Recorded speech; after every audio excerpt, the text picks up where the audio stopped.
Hello, मैं are के Saxena excellence mastermind coaching Rewa के आपका यूट्यूब चैनल में बहुत बहुत स्वागत भी करता हूं और अभिनंदन भी करता हूं। जैसा कि आज आपको मालूम है कि ये मेरा जो है ज्योग्राफी भूगोल का टॉपिक है, तो लिख लेते हैं हम इसको भूगोल, है ना, भूगोल पार्ट 2। तो पार्ट हमारा एक पड़ा हुआ है, वीडियो में अवेलेबल है आपके चैनल में, उसको आप देख सकते हैं। उसमें मुख्य रूप से मैंने जो ब्रह्मांड और सौर मंडल को काफ़ी सरल शब्दों से जो है उसको स्पष्ट किया है। तो चलिए हम आपका टाइम ख़राब ना करते हुए चलते हैं। तो हम शुरू में कुछ भौगोलिक घटना लेते हैं, जैसे कि हम ले रहे हैं आपका चंद्र ग्रहण, है ना, चंद्र ग्रहण, ठीक है।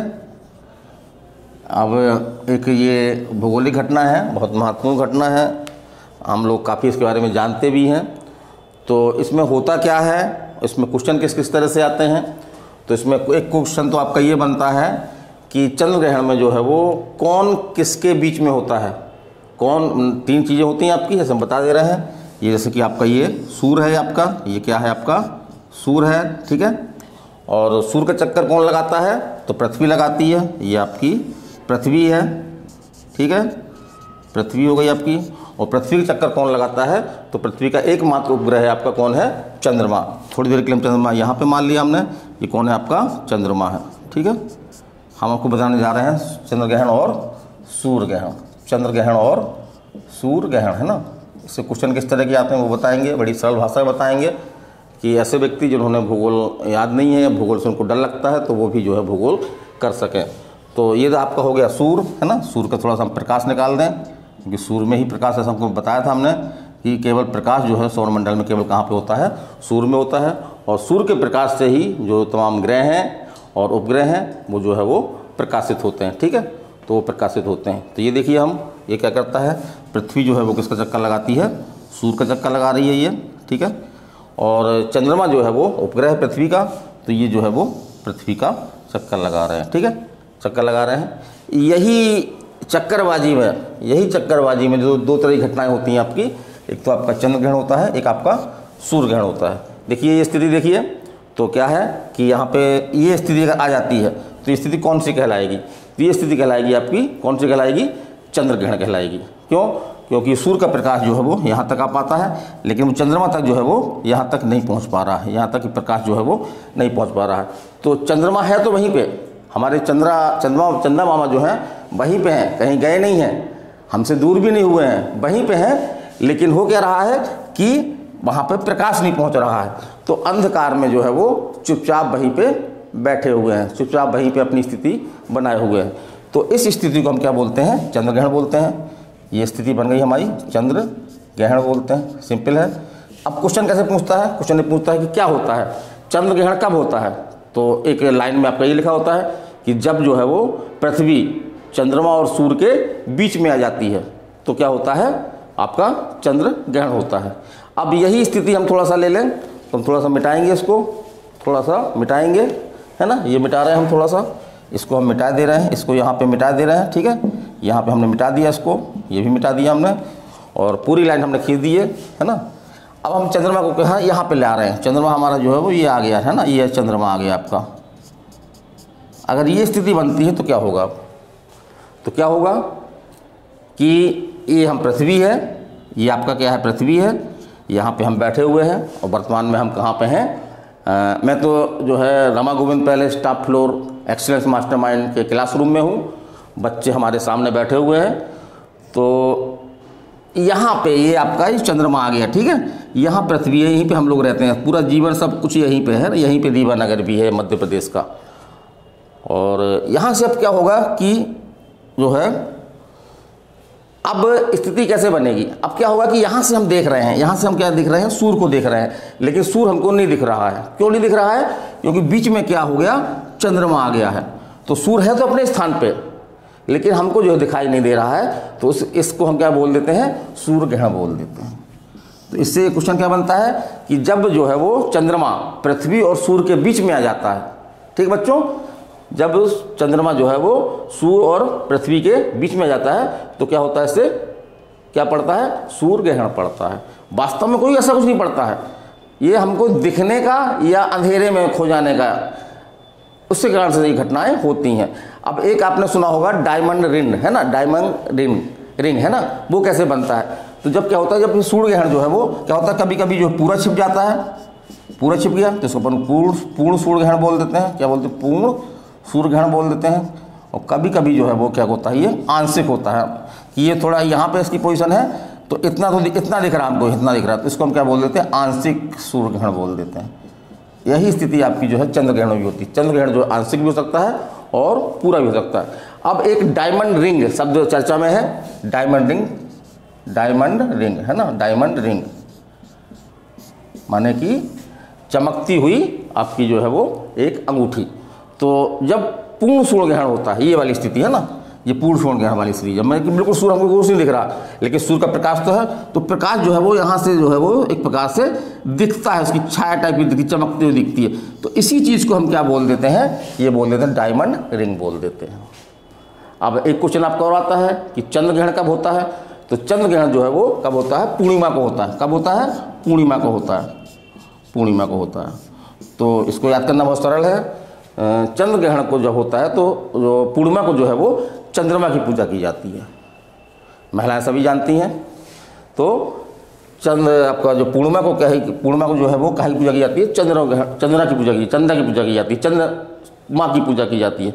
तो चंद्र ग्रहण कब पड़ता है? पूर्णिमा को पड़ता है, लेकिन ये जरूरी नहीं कि हर पूर्णिमा को पड़े, है ना। इसी प्रकार से जो है वो सूर्य ग्रहण कब पड़ता है? तो ये आपका अमावस्या को पड़ता है, अमावस्या। तो मुख्य रूप से आपके यही क्वेश्चन आपके आते हैं सूर्य ग्रहण चंद्र ग्रहण में। चलिए हम आगे चलते हैं। तो अब हम अगला लेके चल रहे हैं आपका ज्वार भाटा, है ना, ज्वार भाटा। तो अगर सिंपल शब्दों में कहें तो ज्वार भाटा जो है वो क्या है ना। तो मिटा दें हम थोड़ा सा, तो मजाक में कह लेते हैं लोग कि ज्वार जो अन्न होता है उसका हमने क्या किया, पिसा करके रोटी बना ली और बढ़िया वो आपका धनिया मिर्चा डाल करके और भट्टे को भून करके भटा बना लिया। तो ज्वार की रोटी और भट्टे की सब्जी। लेकिन भूगोल में ऐसा कुछ नहीं होता है ना, ये हम लोग की बोलचाल की भाषा में होता है, भूगोल में ऐसा कुछ नहीं होता। चलिए लिख लें हम ज्वार भाटा, ज्वार भाटा, है ना। तो एक समान प्रक्रिया है। और भूगोल में जो है ज्वार भाटा कैसे, मान लीजिए कोई समुद्र है, ये समुद्र है ना। इसका जब पानी जो है वो तट की ओर बढ़ता है तेज़ी से, तो इस घटना को क्या बोलते हैं अपन? ज्वार बोलते हैं, ज्वार, है ना। और जब पानी जो है कुछ पानी वापस भी आएगा, तो ये पानी वापस आ गया, इसको बोलते हैं अपन भाटा। तो कह सकते हैं कि समुद्री लहरों का तट की ओर तेज़ी से बढ़ना, है ना, ज्वार कहलाता है। और लहरों का जो है वो तट की ओर आना, है ना, वापस आना समुद्र की ओर, वो कहलाता है भाटा कहलाता है। अब ये तो आप समझ गए। अब एक क्वेश्चन जो मेन आता है ज्वार भाटा में, वो आता है कि ज्वार भाटा क्यों आते हैं, ज्वार भाटा जो है वो क्यों आते हैं। तो सूर्य और चंद्रमा की गुरुत्वाकर्षण शक्ति का ये विकल्प रहता है, आपका आंसर है सूर्य एवं चंद्रमा की गुरुत्वाकर्षण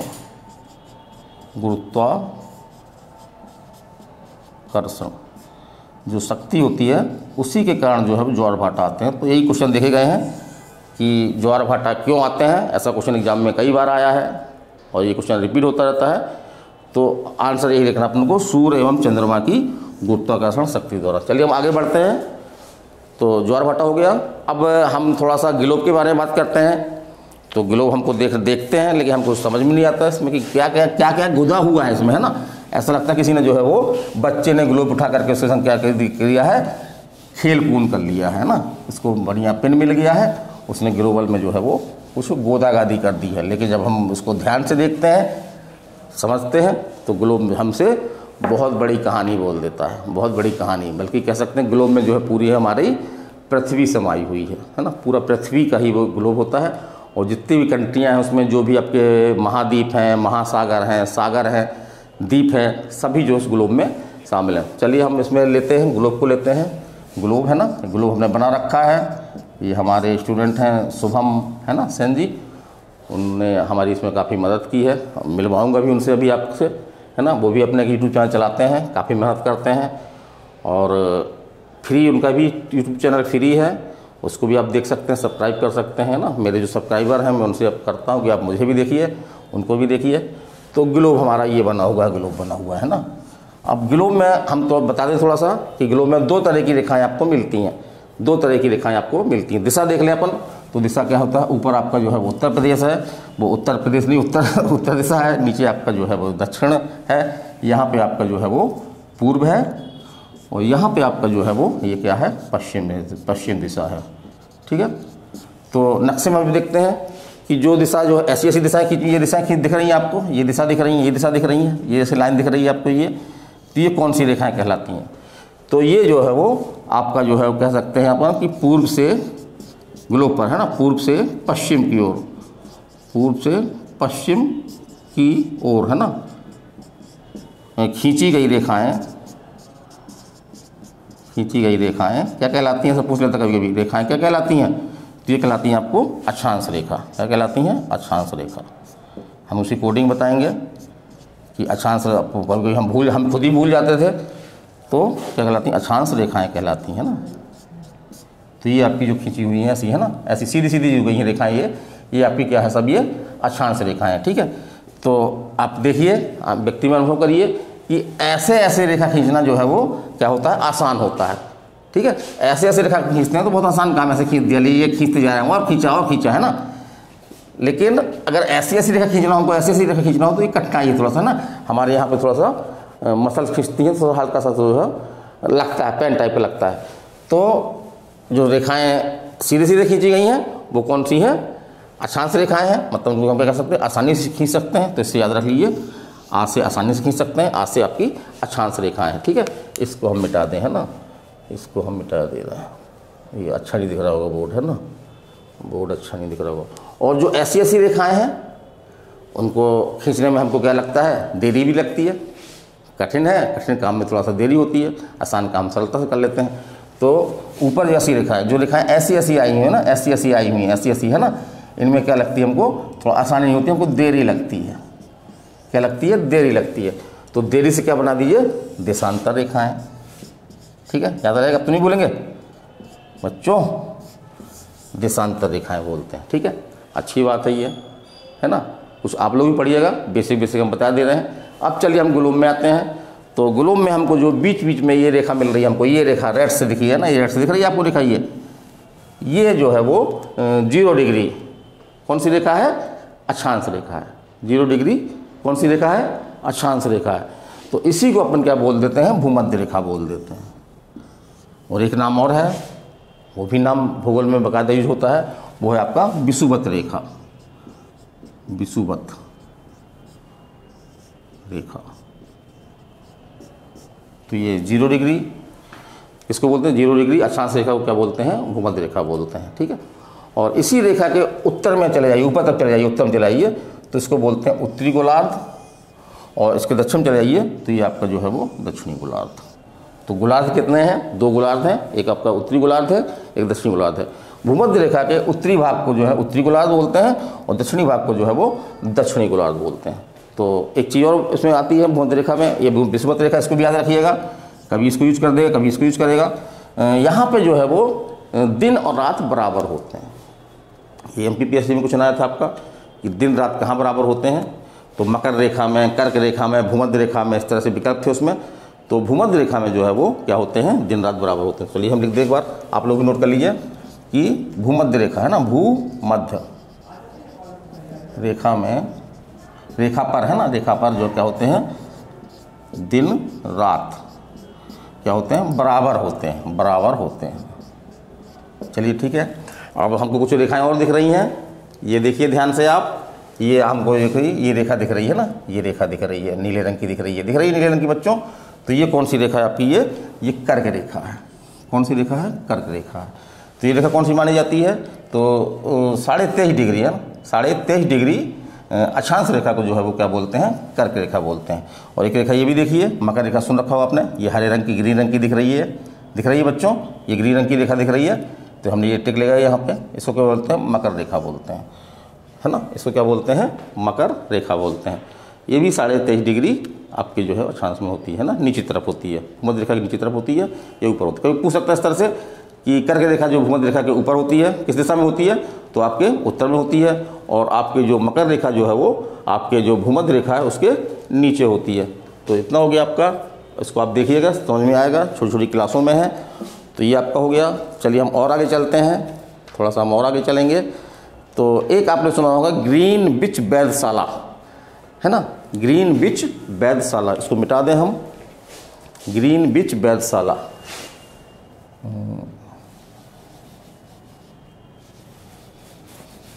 नक्शा नहीं मिटा रहे हैं अभी हम, पार्ट 2 है ये, है ना, ये एक लिखा है यहाँ पे, पार्ट 2 है ये। एक पार्ट हमारा वीडियो में पड़ा हुआ है ना, सौर मंडल, उसको देखिएगा, बड़ी आसानी भाषा से हमने उसको समझाया है ना, तो उसको भी देख लीजिएगा। और बाकी हमारे इतिहास के पूरा कंप्लीट जीएस इतिहास का जो है वीडियो पड़े हुए हैं, आपके पॉलिटी के वीडियो पड़े हुए हैं, स्पोर्ट के हमारे वीडियो पड़े हुए हैं, 3-4 वीडियो हैं जिनमें पूरा हमने स्पोर्ट लगभग पूरा कवर किया है। तो आगे हम चलते हैं ग्रीनविच वैधशाला, ग्रीनविच वैधशाला क्या है ये, सुनने में आता, भूगोल में खूब पढ़ते समय है क्या ये, तो लंदन के निकट है ना, कहाँ पे है ये, लंदन। लंदन कहाँ है, लंदन आपका इंग्लैंड में है, लंदन आपका इंग्लैंड को कई नाम से जानते हैं, ब्रिटेन बोलते हैं, ब्रिटिश बोलते हैं, ठीक है। तो एक लंदन के निकट है ना, लंदन के निकट जो है वो से गुजरने वाली देशांतर रेखा को, देशांतर रेखा को, है ना, देशांतर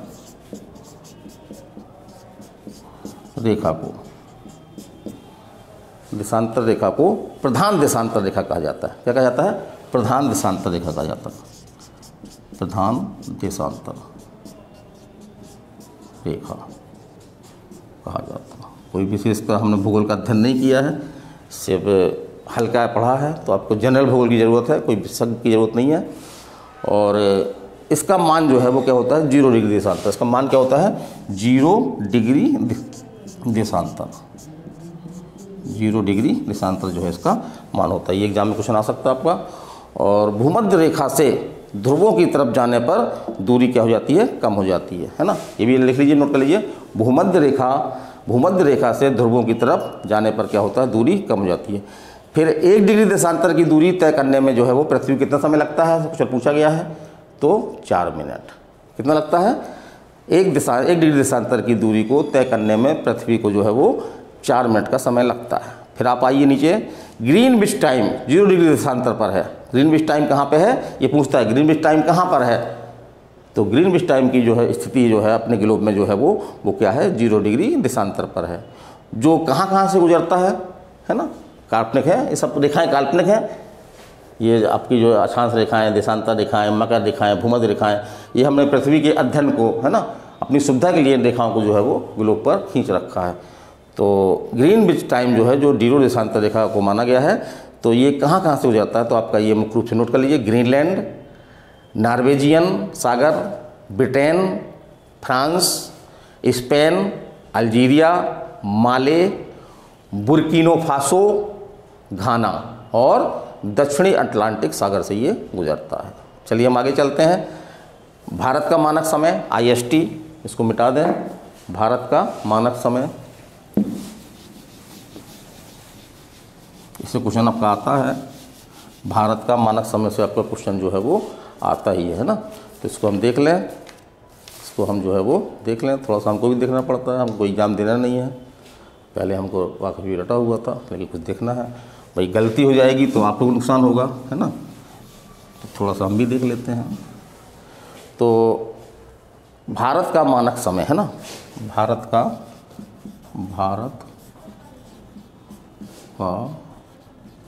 मानक समय, इसको बोलते हैं IST, है ना, क्या बोलते हैं, IST, है ना। तो भारत का मानक समय है ना, IST,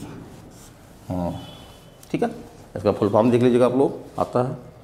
तो भारत में जो है वो 82 डिग्री पूर्वी देशांतर रेखा को, 82 डिग्री पूर्वी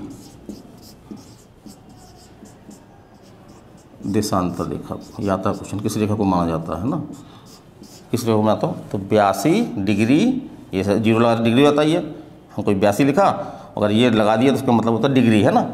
तो पूर्वी देशांतर रेखा को जो है भारत का मानक समय माना जाता है, इस रेखा को, है ना, भारत का मानक समय माना जाता है। और जो कहाँ से गुजरती है पूछता है इस तरह से, है ना। तो आपके जो है इलाहाबाद है, गए होंगे हम लोग ज़रूर, गंगा में स्नान करने गए होंगे, है ना। और महाकुंभ भी लगता है यहाँ पे। और हमारा पड़ोसी ज़िला है यूपी का, तो इलाहाबाद के पास एक स्थान है नैनी, बहुत पास ही में उसका नैनी। तो यहाँ से ये गुजरती है। तो पूछा गया कहाँ से गुजरती है ये, और किसको माना गया है, तो 82 डिग्री पूर्वी देशांतर रेखा को जो है भारत का मानक समय माना गया है। और एक क्वेश्चन और पूछता है कि हमारा जो मानक समय है वो ग्रीनविच टाइम्स के मानक समय, जो ग्रीनविच का मानक समय है उससे उसकी स्थिति क्या है, तो 5.5 घंटे आगे है। हमारा मानक समय जो है वो ग्रीनविच टाइम से कितना आगे है, 5.5 घंटे आगे है। कितने आगे है, 5.5 घंटे आगे। पीछे मत करिएगा ना, आगे है भाई, हिंदुस्तानी है, आगे जाता है। भारत तेज से जो है आगे बढ़ रहा है, तो ये भी आगे ही है ना, ये भी आगे है, पीछे नहीं है। तो अब कभी कभी क्या होता है कि एग्जाम में पूछा जाता है, जैसे पूछ दिया कि इंग्लैंड में जो है वो दोपहर के, है ना, कब, दोपहर के, बढ़िया धूप है, बढ़िया टन धूप है ना, धूप आने वाली है, बहुत तेज़ तेज़ लू चलेंगी, है ना। तो दोपहर में 12 बजे हुए हैं, 12 बजे, कितने बजे हैं, 12 बजे। तो भारत में टाइम क्या होगा, तो हम लोग देखते हैं तो हम लोग तो गणित पूछने लगा यार, ऐसा लगता है ना कि हमको गणित पूछने लगा, ये बिल्कुल परेशान हो जाते हैं। तो हमको क्या करना है कि 12 बजे में हमको जो है वो 5.5 घंटे ऐड करना है। तो हम ऐड करिए, तो क्या आ गया आपका 5:30। और टाइम क्या हो गया, टाइम हो गया आपका शाम, है ना, शाम। लेकिन एक ध्यान रखिएगा, ऐसा विकल्प जो है वो ये भी देगा कि 5:30 जो है वो सुबह या रात। तो ऐसे चलता है, वही दोपहर के बाद क्या आएगी, शाम आएगी, शाम के बाद रात आएगी, रात के बाद सुबह आएगी। तो हमको ये इसी सर्किल से चलना है, इसी सर्किल से बनाना है। तो जैसे कुछ भी सोचो तो 12 बजे है, अगर मान लीजिए कि वहाँ पे रात के 1 बजा हुआ है, इंग्लैंड में रात के क्या बजा हुआ है, 1 बजा हुआ है, तो हम भारत में क्या बजाएंगे, तो कुछ नहीं करना, इसमें हमको जो है वो 5.5 घंटे हम ऐड कर देंगे। तो कितना हो जाएगा, 6:30 हो जाएगा, 6:30। और 6:30 बजे हमारे भारत में क्या होगा, समय सुबह होगा। आलसी लोग को छोड़ करके जो कर्मयोगी होंगे वो उठ जाएंगे, और आलसी लोग तो कहेंगे अच्छी नींद आ रही है और 10 बजे तक सोएंगे आज, है ना। तो ऐसे लोग 10 बजे तक सोएंगे। तो हम उम्मीद करते हैं कि आप लोग ऐसा ना हो, रात ठीक है, रात के अगर पढ़ते हैं आप तो 12 बजे तक सो जाएं, है ना। ये नहीं कि आपने 2 बजे तक पढ़ लिया फिर या 10 बजे तक सोए और फिर ये सोचा कि हम रात के भाई हमने जो है जगे थे तो हम दोपहर के भी सो लेते हैं। तो सोने के घंटे 5 घंटे होने चाहिए, 5 से 6 घंटे स्वस्थ मनुष्य को सोना चाहिए। अगर इससे ज़्यादा सोता है फिर वो तो फिर खोता है। कहा गया ना, जो सोता है सो खोता है, जो सोता है सो खोता है ना। तो ये समझ में आ गया, कोई गणित नहीं, इसमें कोई गणित नहीं है, बस 5.5 घंटे आपको ऐड करना है। और सुबह के बाद दोपहर होगी, दोपहर के बाद शाम होगी, शाम के बाद रात होगी और फिर सुबह होगी, है ना। तो हमको इस तरह पढ़ाई करना कि हमारी भी सुबह हो, है ना, एक अच्छा भविष्य बने हमारा, और अभाव भरी ज़िंदगी हमको नहीं जीना है। तो एक और आपका अंतर्राष्ट्रीय तिथि रेखा, है ना, अंतर्राष्ट्रीय तिथि रेखा के बारे में थोड़ा सा हम जान लें, ये क्या होती है ना। अंतर्राष्ट्रीय तिथि रेखा, इससे भी क्वेश्चन बनते रहते हैं, इसी का पार्ट है ना। इस तरह की हम बातें कर रहे हैं आज। और आज हम, आप रुकिएगा, पूरा वीडियो देखिएगा। आज हम शुभम से आपकी जो है वो मुलाकात करवाएंगे, जिनका एक खुद का चैनल है, बहुत अच्छा उसमें पढ़ाते हैं ना। तो उनसे हम बात करवाएंगे आपकी, है ना। तो आप बिल्कुल देखते रहिएगा। क्या है, अंतर्राष्ट्रीय तिथि रेखा, है ना, अंतर्राष्ट्रीय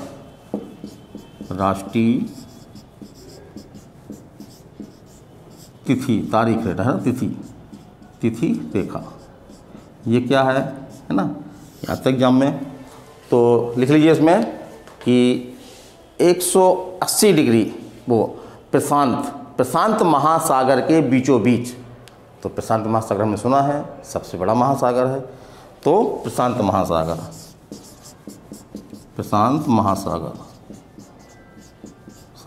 के बीचों बीच, क्या, बीचों बीच, ठीक है। प्रशांत महासागर के बीचों बीच जो है 180 डिग्री याम उत्तर 180 डिग्री, 180 डिग्री ऐसे लिखेंगे। यामोत्तर, यामोत्तर देख लें थोड़ा सा, है ना, यामोत्तर यहाँ लिखा हुआ है, यामयोत्तर अधमा है, यामयोत्तर।